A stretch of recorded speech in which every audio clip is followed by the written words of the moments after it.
And Reimer's not the answer. Look, you love Reimer for the career he's had, but that's got to be a very, very short-term situation. And they've got to have great goaltending right out of the chute. You don't want to get behind. You don't want to get behind. You know, I mean, we always say it. The first 20 games, if you're not in the playoffs, you're toast. 90% of the time, that's the case. So we'll see what happens. All right. By the way, I watched my old host, Jeff Merrick. He's wearing sunglasses now on the show. I've got the tints going, but they're not full on dark like Merrick. Is that a new thing with TV guys now, or what? You should call him and ask him. By the way, Sam says Merrick was outside, Doug. Just a correction. Berkey and he were on the other day. Just a simple correction. They talked about they were talking about wealthy owners and what it's like to deal with owners, and they asked what was the price Columbus and Minnesota paid for their expansion fee when they came in the NHL, and they said it was $200 million. Columbus and Minnesota paid $80 million for their franchises in the year 2000, not $200 million. And I looked the other day, I looked it up. Columbus are now worth a little over $1 billion. And Kaprizov's going to get $80 million a year. So dollar figures have changed around the league. Well, Craig Leopold said we're not going to lose him. We're going to pay him. So I would have probably waited till the contract was almost done before I said that. But anyway, that happens. Mac, do you see him turning down 16 but taking 18 million and everybody living happily ever after? Is that just as simple as that? You know what?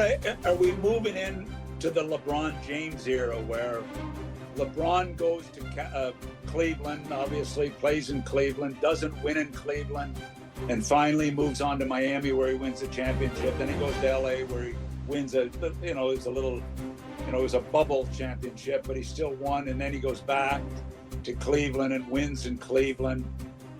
I mean, are we in this thing now where if these superstars are going to say, I want to go where I have got a legitimate chance to win a cup? If you're going to have all that pressure on them, don't you go where you have the best chance to win? I hope he signs in Edmonton. I hope Kaprizov signs in Minnie, but they will be short-term deals in my opinion. So we've gone this far and haven't talked about the Connor McDavid situation.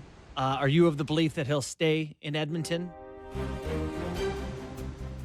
I don't know. I'm really surprised that it hasn't happened. You're paid to know on this show. Or at least pretend. I think he does a short-term deal, but I don't think he ties up long-term. I think he's going to watch this. Look, Connor McDavid has got to win a Stanley Cup in his career. And, if he doesn't win a Stanley Cup, he's not going to be perceived as one of the greatest players in the history of the game. He's not. As simple as that, because a lot of it is now tied to winning. And, can he win? He'll make an observation if they're good enough to win. By the same token, Connor McDavid scored 7 goals last year in the playoffs. 7. That's not enough. If you're trying to lead your team to win a Stanley Cup, now he had a lot of assists, but 7 goals, he's got to do better than that. And he's obviously very capable of it. But I was surprised. What is the bat signal for him to be comfortable to sign a short-term deal compared to July 1st? What is that? A new goalie, a better defenseman? Isaac Howard getting off to a great start? Like, what is it?